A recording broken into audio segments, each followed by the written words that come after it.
4 मासूम बच्चे, एक सल्तनत की पूरी ताकत और एक फैसला जो आज 300 साल बाद भी रोंगटे खड़े कर देता है, क्योंकि उन बच्चों के पास मौका था बचने का। सिर्फ एक शब्द बोलने भर की देर थी और वो शब्द उन्होंने कभी नहीं बोला।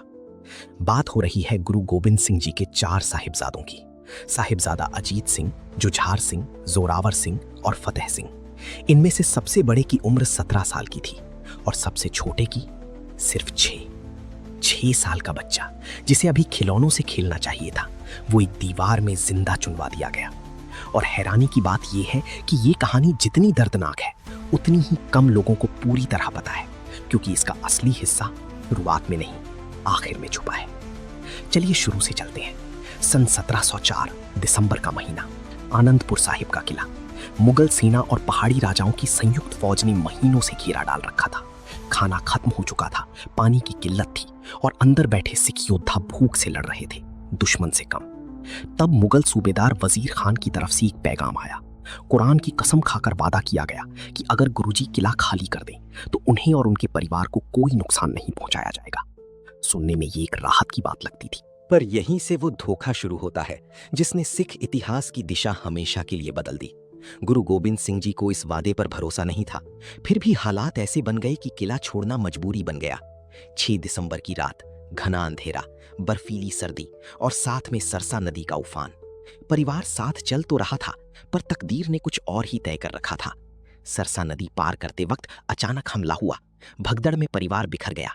और यही वो पल आता है जो पूरी कहानी को 2 रास्तों में बांट देता है। एक तरफ गुरु गोबिंद सिंह जी बड़े साहिबजादों अजीत सिंह और जुझार सिंह के साथ रह गए, दूसरी तरफ माता गुजरी जी छोटे साहिबजादों जोरावर सिंह और फतेह सिंह को लेकर अंधेरी में कहीं खो गईं। सोचिए उस रात का मंजर, न रास्ता पता न सुरक्षा, बस एक बुजुर्ग दादी और 2 छोटे बच्चे ठंड में कांपते हुए। यही एक शख्स सामने आता है जिसका नाम इतिहास में अक्सर दब जाता है, गंगू, जो कभी गुरु के घर में रसोइया रह चुका था। उसने माताजी और बच्चों को अपने घर पनाह देने का प्रस्ताव रखा, पर यह पनाह नहीं, एक जाल था। गंगू के मन में लालच घर कर गया।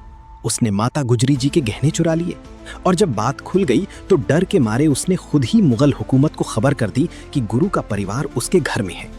सोचिए, जिस इंसान को कभी परिवार की तरह माना गया, उसी ने विश्वासघात कर दिया। सरहिंद के सूबेदार वजीर खान के सिपाही आए और माता गुजरी जी के साथ दोनों छोटे साहिबजादों को गिरफ्तार करके सरहिंद के किले में ठंडे बुर्ज में कैद कर दिया। ऐसी जगह जहां ना रोशनी थी न गर्मी, बाहर बर्फ गिर रही थी, अंदर 2 बच्चे अपनी दादी से लिपटे बैठे थे। अब यहाँ से कहानी उस मोड़ पर पहुंचती है जिसे सुनकर बड़े बड़ों की रूह का। अगले दिन दोनों बच्चों को अदालत में पेश किया गया। वजीर खान ने उन्हें लालच दिया, इस्लाम कबूल कर लो, राजसी ठाठ मिलेगा, जान बख्श दी जाएगी, यहां तक कि मनचाही दौलत भी। जरा सोचिए, एक तरफ मौत का डर, दूसरी तरफ महल जैसी जिंदगी का लालच, और सामने बैठे हैं 9 और 7 साल के 2 बच्चे। पर जो जवाब उन बच्चों ने दिया उसने पूरे दरबार को स्तब्ध कर। उन्होंने साफ कहा कि वो अपने धर्म से कभी मुंह नहीं मोड़ेंगे, चाहे इसकी कीमत उनकी जान ही क्यों ना हो। यहाँ एक और किरदार सामने आता है, मलेर कोटला के नवाब शेर मोहम्मद खान, जिन्होंने दरबार में खड़े होकर इस सजा का खुलकर विरोध किया।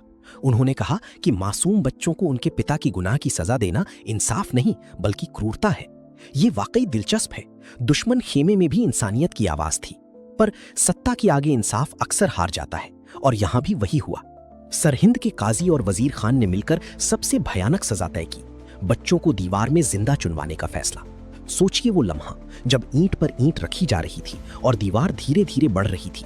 कहते हैं जब दीवार गर्दन तक पहुंची तब भी दोनों बच्चों ने ना रोना बंद किया ना अपने मूल मंत्र का जाप। ये वो पल था जब ईंट की दीवार से ज्यादा मजबूत निकला उन बच्चों का हौसला। आखिरकार दीवार ढह गई, कुछ रिवायतों के मुताबिक खुद गिर पड़ी, और फिर सिपाहियों ने तलवार से दोनों साहिबजादों को शहीद कर दिया। और सबसे दर्दनाक हिस्सा तो अभी बाकी था। ये खबर जब माता गुजरी जी तक पहुंची, जो उसी ठंडे बुर्ज में कैद थी, तो उनका दिल ये सदमा सह नहीं पाया। उसी रात उन्होंने भी दम तोड़ दिया। एक ही दिन में एक दादी ने अपने दोनों पोतों को खो दिया और खुद भी दुनिया छोड़ गई। अब जरा उस तरफ लौटते हैं जहां गुरु गोबिंद सिंह जी बड़े बेटों के साथ चमकौर की गढ़ी में डटे थे। 40 सिख सैनिकों के साथ लाखों की फौज का सामना। ये लड़ाई इतिहास में चमकौर की जंग के नाम से जानी जाती है। साहिबजादा अजीत सिंह सिर्फ 17 साल के मैदान में उतरे और वीरता से लड़ते हुए शहीद हुए। उनके बाद 14 साल के जुझार सिंह ने पिता से युद्ध में जाने की इजाजत मांगी। सोचिए उस पिता की मनोदशा, एक बेटा अभी अभी शहीद हुआ है और दूसरा बेटा तलवार उठाए खड़ा है। गुरुजी ने उन्हें गले लगाया और मैदान में भेज दिया। जुझार सिंह भी लड़ते लड़ते शहीद हो गए। एक ही दिन में, कुछ ही घंटों के फासले पर चारों साहिबजादे शहीद हो गए, 2 तलवार से मैदान में, 2 दीवार में चुनवाकर। और जब ये खबर गुरु गोविंद सिंह जी तक पहुंची तो उन्होंने जो जवाब दिया वो आज भी सुनकर कांटे खड़े कर देता है। उन्होंने कहा, 4 बेटे चले गए तो क्या, हजारों खालसा अभी जिंदा हैं। ये कोई साधारण बयान नहीं था, ये एक पिता की उस पीड़ा का सबसे ऊंचा बयान था जिसे शब्दों में बांधना नामुमकिन है। अब सवाल ये उठता है कि इतनी बड़ी कुर्बानी के बाद क्या इंसाफ मिला? इतिहास बताता है कि हाँ, कुछ साल बाद बंदा सिंह बहादुर ने सरहिंद पर चढ़ाई की और वजीर खान को उसकी किए की सजा दी। पर दिलचस्प बात यह है कि मलेर कोटला, जिसके नवाब ने बच्चों के हक में आवाज उठाई थी, उसे कभी नुकसान नहीं पहुंचाया गया और आज भी सिख समुदाय उस शहर के प्रति एक अलग सम्मान रखता है। ये दिखाता है कि इंसाफ और बदला 2 अलग चीजें हैं और सिख इतिहास ने हमेशा इस फर्क को समझा। आज 300 साल बाद भी हर साल दिसंबर में इन साहिबजादों की शहादत को शहीदी सप्ताह के रूप में याद किया जाता है। सरहिंद का वो स्थान जहां दीवार खड़ी की गई थी, आज फतेहगढ़ साहिब के नाम से जाना जाता है, यानी जीत का किला। ये नाम अपने आप में एक संदेश है। जिन्होंने सोचा था कि दीवार में चुनवाकर वो एक विचार को दफन कर देंगे, वो ये नहीं समझ पाए कि सच्चाई और साहस को ईंटों में कैद नहीं किया जा सकता। असली सवाल ये नहीं कि उन बच्चों ने मौत क्यों चुनी, असली सवाल ये है, इतनी कम उम्र में इतना बड़ा साहस आखिर आता कहां से है? शायद जवाब यही है कि कुछ विचार इतने गहरे होते हैं कि उम्र उनके आगे बौनी पड़ जाती है। और शायद यही वजह है कि सैकड़ों साल बाद भी जब कोई इन 4 मासूम नामों को सुनता है तो सिर अपने आप झुक जाता है, बिना किसी हुक्म के, बिना किसी मजबूरी के।